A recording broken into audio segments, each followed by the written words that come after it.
Hello,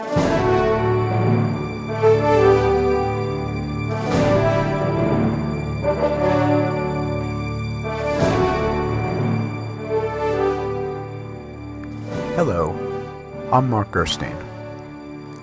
This podcast features Daniel Ellsberg's foreword to my book, Flirting with Disaster. Dr. Ellsberg, as most people know, released the Pentagon Papers to the world, thus precipitating the end of the Vietnam War. Up until that time, Ellsberg had been the ultimate Washington insider, a dedicated cold warrior and a man privy to many of the Defense Department's most closely guarded secrets. In particular, Ellsberg was an expert on nuclear weapons, with a specific focus on avoiding an unnecessary war that might arise from mistaken hostile intentions or from a failure of communications within the military. Though rarely discussed, except in fictional accounts, such as Eugene Burdick and Harvey Wheeler's chilling 1962 tale, Fail-Safe, the unintended release of nuclear weapons was a realistic possibility during the Cold War. Ellsberg also became an expert on Vietnam by serving as an assistant to John McNaughton, Assistant Secretary of Defense under Robert McNamara. In that role, he had access to every bit of available government intelligence on the war, even that classified far higher than top secret. In his foreword, Dr. Ellsberg discusses the difficulties that organizations have learning from mistakes, and therefore the reasons he believes a book like Flirting with Disaster is vital to the prevention of catastrophes. The foreword is read by Daniel's son and my co-author, Michael Ellsberg.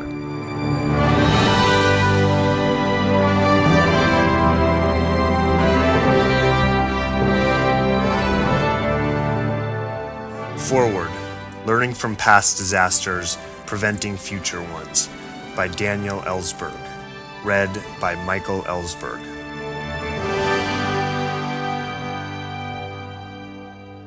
I have participated in several major organizational catastrophes. The most well-known of them is the Vietnam War. I was aware on my first visit to Vietnam in 1961 that the situation there, a failing neo-colonial regime we had installed as a successor to French rule, was a sure loser in which we should not become further involved.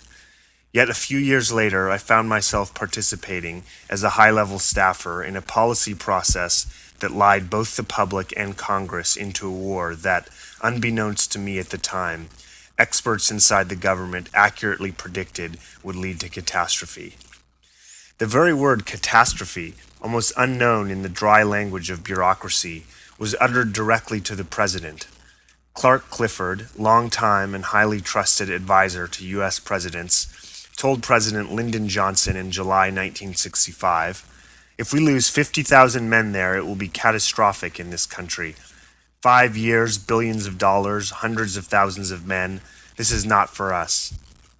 But it was for us, casualties included, after Johnson launched an open-ended escalation just 3 days later. In time, Clifford's estimates were all exceeded. Before our ground war was ended in 8 years, not 5, the cost in dollars was in hundreds of billions. Over 500,000 men served in Vietnam in a single year, 1968, out of 3 million altogether, and, uncannily close to his predicted figure, more than 58,000 soldiers had died. Clifford's prophecy in his face-to-face session with the president at Camp David, quote, "I can't see anything but catastrophe for our nation in this area," could not have been more urgent in tone or, tragically, more prescient.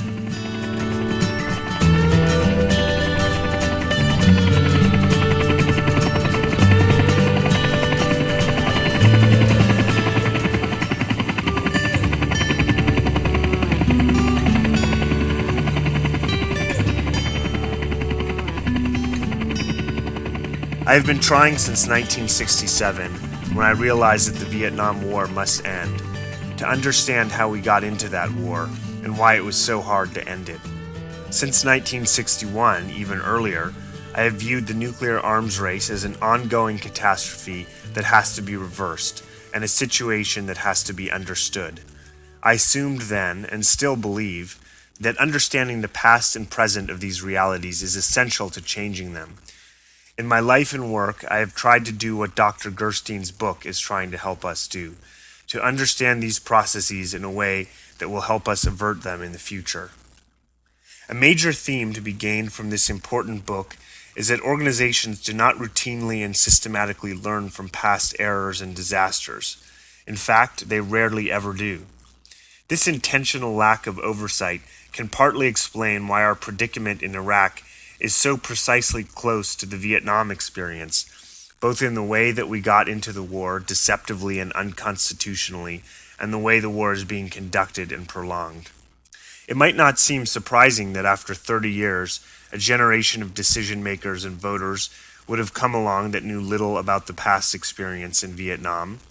What is more dismaying is to realize that much the same processes, the same foolish and disastrous decision-making, the same misleading rationales for aggression, are going on right now with respect to Iran, with little political opposition, just 3 years after the invasion of Iraq, and while the brutal and tragic consequences of that occupation are still in front of our eyes every day.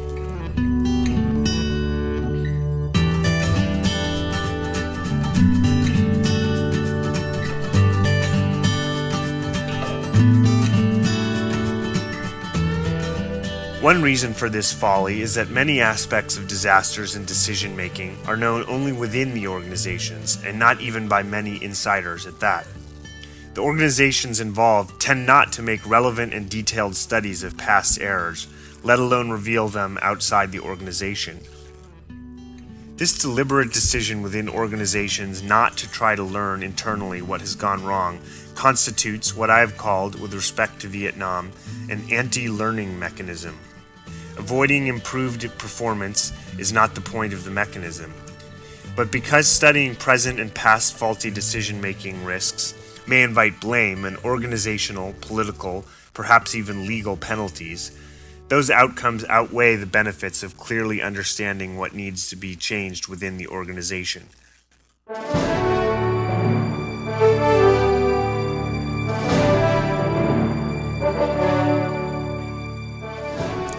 The valuable case studies, analyses, and information in the pages of this book were not provided by the organizations involved.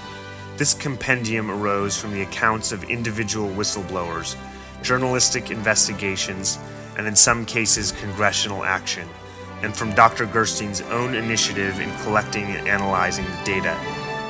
Did any one of the organizations detailed herein conduct a comparable study? Quite possibly not a single one.